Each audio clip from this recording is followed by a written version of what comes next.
तब आप किधर होते? जब फारकों में रेप हो रहे होते तब आप किधर होते? तो देखिए ईरान क्यों आ रही है?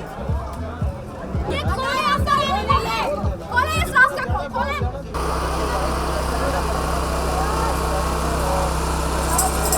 देखोगे कैसे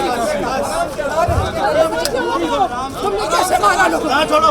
कैसे मारा तुमने? औरतों कहती नहीं शर्म करो। आजादी हम लेके रहेंगे, आजादी हम लेके रहेंगे, आजादी हम करके रहेंगे, आजादी हम मार्च की लेंगे, आजादी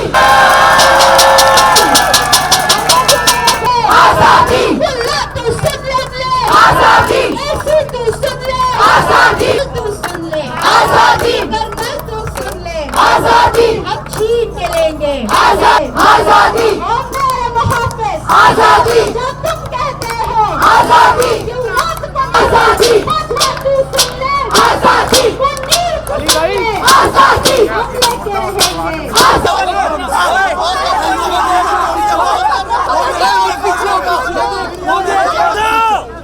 रिलैक्स यार, कोई नहीं।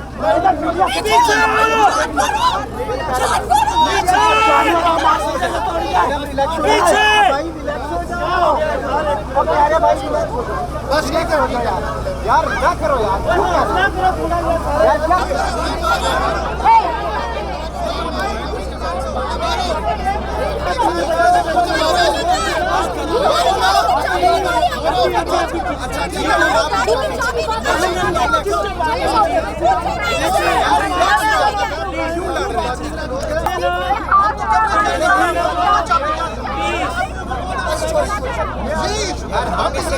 Please please